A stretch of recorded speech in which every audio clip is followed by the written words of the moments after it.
Have you ever felt frustrated by your stiff body?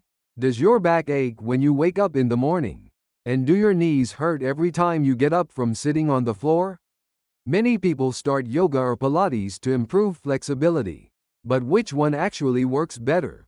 Today we're diving deep into how yoga and Pilates differently transform your body's flexibility, backed by solid science. Let me share a shocking fact first. Flexibility isn't just about being bendy. According to research from Stanford University School of Medicine, good flexibility reduces injury risk by 48%, decreases chronic pain by 35%, and even improves sleep quality by 23%. Flexibility directly impacts your quality of life. It's a crucial health indicator. But here's the critical question. Yoga and Pilates both claim to improve flexibility. So what's actually different? They might look similar on the surface, but these two practices have completely different philosophies and approaches. A comparative study at Harvard Medical School revealed something truly fascinating. Yoga and Pilates enhance flexibility through fundamentally different mechanisms. Yoga is an ancient Indian practice with over 5,000 years of history. The core of yoga is static stretching. You hold one position for an extended period, slowly lengthening muscles and connective tissue. For example, holding a forward fold for 30 seconds to 1 minute progressively stretches your hamstrings and spinal erectors. During this process, muscle spindles inside your muscles adapt and allow greater range of motion. UCLA Medical School researchers made an amazing discovery. Studying yoga practitioners, after 12 weeks of yoga 3 times weekly, participants improved forward flexion ability by an average of 35%. Even more impressive, the elasticity of connective tissues, like ligaments and tendons, increased by 28%. Yoga doesn't just soften muscles, it makes your entire body's connective tissue more supple. Pilates, on the other hand, is a relatively modern exercise method. With about 100 years of history, German Joseph Pilates developed it for rehabilitation purposes. The core of Pilates combines dynamic stretching with core stability. Pilates stretches while moving. For instance, during the roll-up movement, you articulate your spine vertebra by vertebra, strengthening abdominal muscles, while simultaneously increasing spinal flexibility. A study at NYU Langone Medical Center revealed Pilates' unique effects.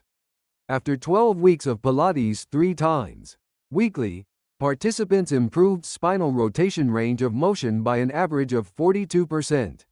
What's truly remarkable is that core strength increased by 61%. Pilates simultaneously enhances both flexibility and strength. So what are the specific differences? First, the stretching approach differs. Yoga primarily uses static stretching. You hold positions for extended periods, using gravity and breath to deeply lengthen muscles. In downward dog, pressing your heels toward the floor for over 30 seconds gradually relaxes calf muscles and lengthens the Achilles tendon. Pilates centers on dynamic stretching. You lengthen muscles within movement. During the spine stretch exercise, you slowly curl and uncurl your spine, stretching back muscles.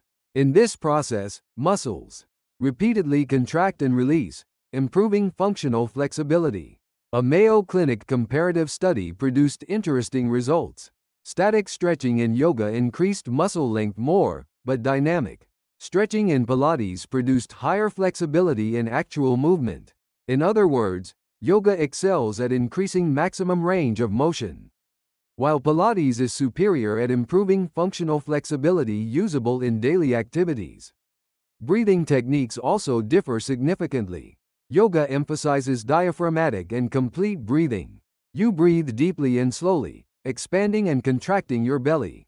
This breathing activates the parasympathetic nervous system, releasing muscle tension. Johns Hopkins University research found that combining yoga breathing techniques increases stretching effectiveness by 27%. Breath assists muscle relaxation. Pilates uses lateral or intercostal breathing. You expand your ribcage sideways while breathing, which allows you to maintain abdominal muscle contraction. This breathing stabilizes your core while increasing ribcage mobility. Imperial College London researchers discovered that Pilates breathing improves ribcage mobility by an average of 32%. The focus areas differ too. Yoga pursues balanced whole body flexibility. It includes movements in all directions: forward bending, back bending, side bending, and twisting. It particularly excels at improving flexibility in joints with large ranges of motion, like hips and shoulders. UC San Diego research showed yoga practitioners increased hip abduction angle by an average of 45 degrees. Pilates centers on the spine and core. It emphasizes the ability to move each spinal joint individually, known as spinal articulation. When this ability improves, back pain decreases and posture corrects. Australian researchers at the University of Queensland studied chronic low back pain patients. After 12 weeks of Pilates, spinal flexibility improved 38% and back pain decreased 62%. So who should choose yoga and who benefits more from Pilates? Yoga is recommended for these people. First, those wanting to maximize joint range of motion. If you need extreme flexibility like dancers or gymnasts, yoga proves more effective. Second, people with high stress and muscle tension. Yoga's relaxation effects provide tremendous help. Third, those interested in meditation or mindfulness.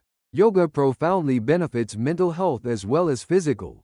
Boston University School of Medicine research found yoga as effective as medication for improving anxiety disorder symptoms. After an 8-week yoga program, anxiety scores decreased an average of 36%, and cortisol levels dropped 28%.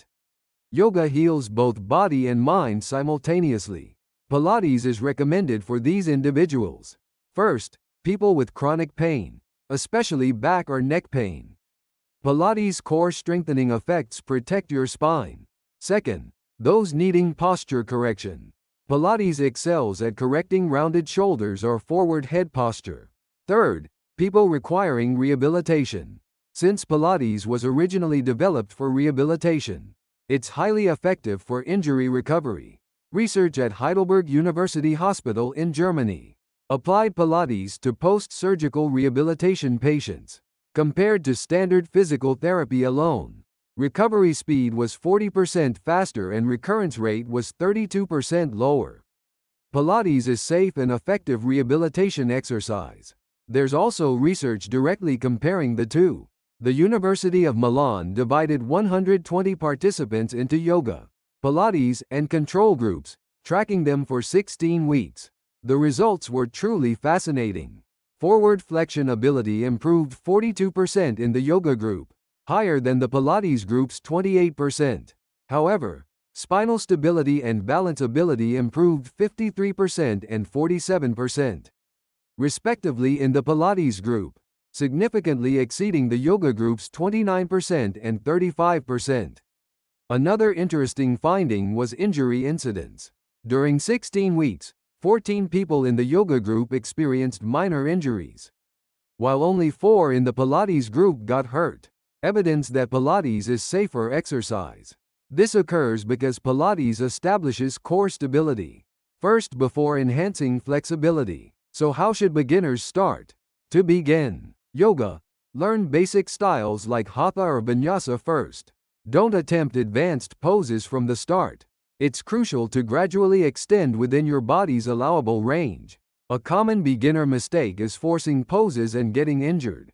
Never maintain positions through pain. You can start with just a yoga mat, but initially using yoga blocks and straps helps. For example, if sitting with legs extended and reaching your feet is difficult, start by looping a strap around your feet and pulling. Using props this way maintains proper alignment while safely improving flexibility. To start Pilates, begin with mat Pilates. Equipment-based Pilates using reformers is effective but expensive. Mat Pilates alone produces sufficient results. Most important is core activation. During every movement, contract your abdomen, with the feeling of pulling your navel toward your spine. Understanding Pilates' basic principles matters. Remember these 6 principles: concentration, control, center, flow, precision, and breath.